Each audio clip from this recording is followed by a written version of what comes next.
students, today we will perform the estimation of lactic acid in lab. But before we start performing, we will have to know how the lactic acid is produced from bacterial cell, how it can be taken out or from the fermentation medium, and then how it can be estimated. Now when we go for that, we have to see first about the production of the lactic acid. So when we come to the estimation part, that will be a later part that will be done in the experiment. So first we have to come to the production. And even before we come to the production, we should know what is lactic acid. So lactic acid is also termed as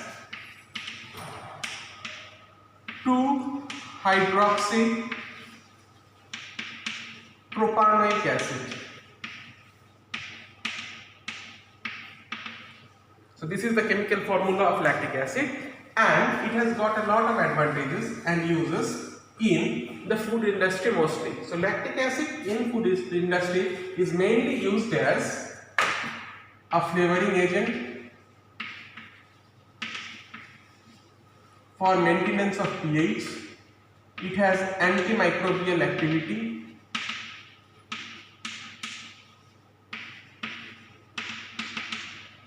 and the most important being mineral fortification. Now what do we mean by mineral fortification? It is the addition of mineral in a particular food in order to make the food more nutritive. This is generally done in case of your baked foods. Even your lactic acid is sometimes added to salads,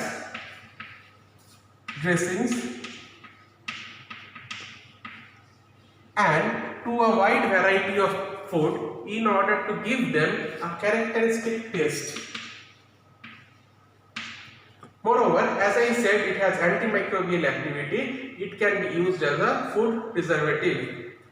Now, food preservation of meat, ham,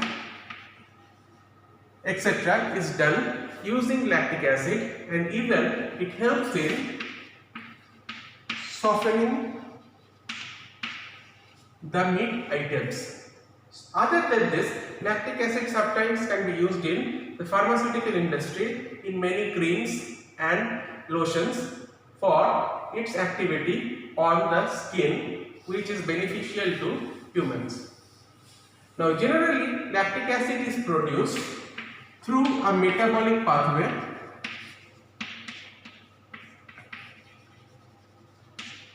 wherein the carbon source is utilized and converted into lactic acid. Now in case of humans, this lactic acid may be stored in muscles, and this may cause severe pain, whereas in case of your bacteria, the lactic acid is present in the cell and then it is excreted out as an extracellular product.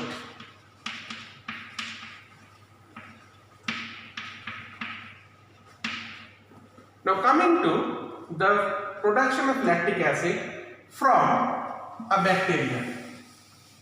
Generally, the bacteria which produces lactic acid is Lactobacillus species, or we also term them as labs, lactic acid producing bacteria, which contain a number of bacteria. Now, where is this Lactobacillus found? It is found abundantly in milk, whey, wheat, bread. So any of the sample can be taken for the isolation of Lactobacillus. Now we come to the production of the lactic acid. So generally Lactobacillus is isolated from milk sample. Then it is plated on a MRS medium and then kept at 37 degrees centigrade for 2 to 3 days, and then it is kept under refrigeration for further use. Now, when I told you about the production of lactic acid, two different sets of bacteria are there which can be classified as homofermentative and heterofermentative. Okay, so here the bacteria will produce only lactic acid as the end product. The example being Lactobacillus. Here, in case of heterofermentation, the end product is lactic acid plus acetic acid plus other acids like butyric acid and all. So, this is mainly brought about by Leuconostoc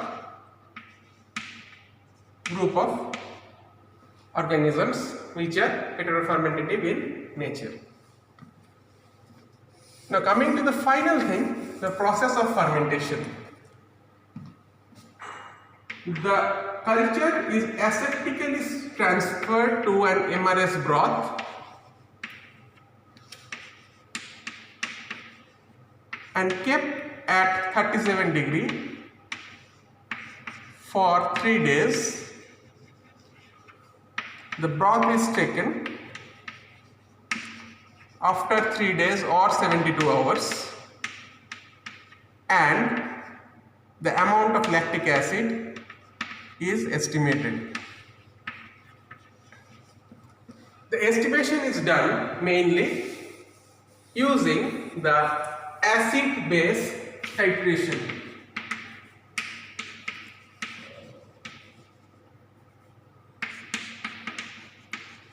Now, two things have to be kept in mind here. As we can see, I will show you.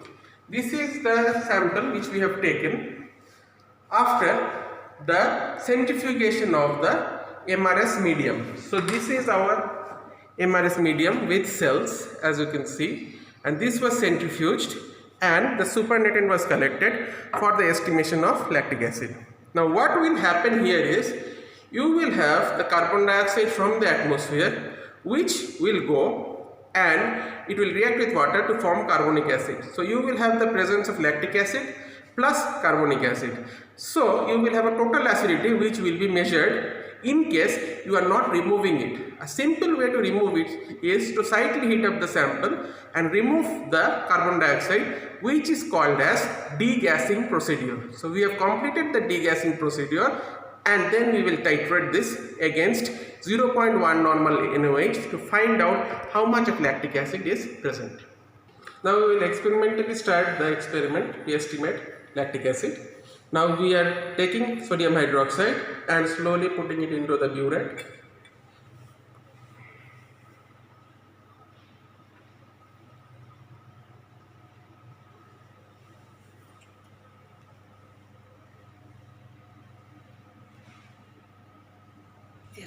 Okay, so 10 ml of the given sample will be used for the process of estimation. We are measuring it with the help of measuring cylinder.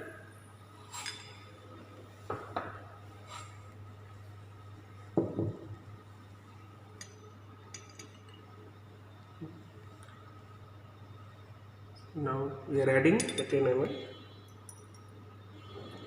sample and we will add 2 drops of phenolphthalein indicator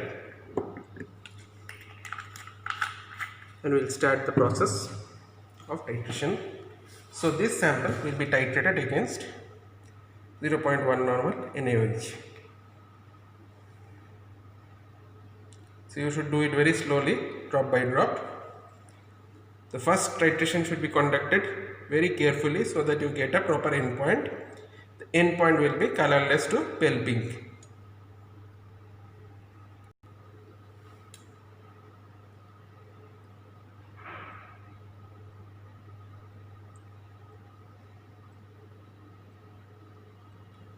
Okay, so we have got the pale pink color.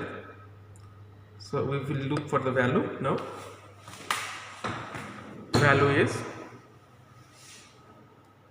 1.5.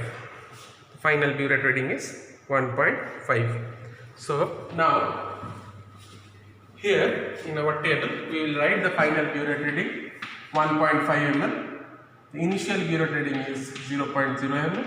So total volume of NaOH rundown is 1.5 ml. Now our initial burette reading will be 1.5 ml, and so this is the end point of the second titration, and we will see the value now. So the value is 3. So as we have taken the initial burette reading as 1.5, the final reading we got 3.0. So the value of rundown of NaOH is 1.5, that is the final volume. So here we have got two concordant readings, so we are not going for the third trial. In case you don't get a concordant value, go for the third trial and take an average of the 3 so that you can use it for the calculation purpose. Now we will come to the calculation part. Very simple it is. We will take N1V1 into N2V2. N1V1 is the normality and volume for lactic acid. N2V2 is the normality and volume for NaOH. So in the first case, the normality of lactic acid is unknown, we don't know. The volume we have taken is 10 ml. Normality of NaOH is 0.1 normal that we have made during the process of the practical procedure, and the volume that we have got now is 1.5 ml. So if we calculate this, the N1 value will be 0.1 into 1.5 by 10. So that is equal to 0.015 normal. So the normality of lactic acid is 0.015 normal. Now coming to the percentage of lactic acid, a simple formula can be used. Normality of lactic acid into equivalent weight of lactic acid into 100 by 1000. So normality of lactic acid, as we have got, 0.015. Equivalent weight of lactic acid is 90 into 100 by 1000. So this we have to calculate and we see how much is the value. So after calculating this, we will get the value as 0.135%, which can be equivalent to 0.14%. Now this is the percentage of lactic acid that is produced after 72 hours of incubation when we have inoculated the MRS broth with lactobacillus and kept it at 37 degrees centigrade and centrifuged it and taken the sample. This value might vary when you go for the other fermentation experiments and in the industry where you can scale it up and produce more amount of lactic acid as it is required for various purposes, as I have discussed, in the food industry, in the pharmaceutical industry and in various other industries. Thank you.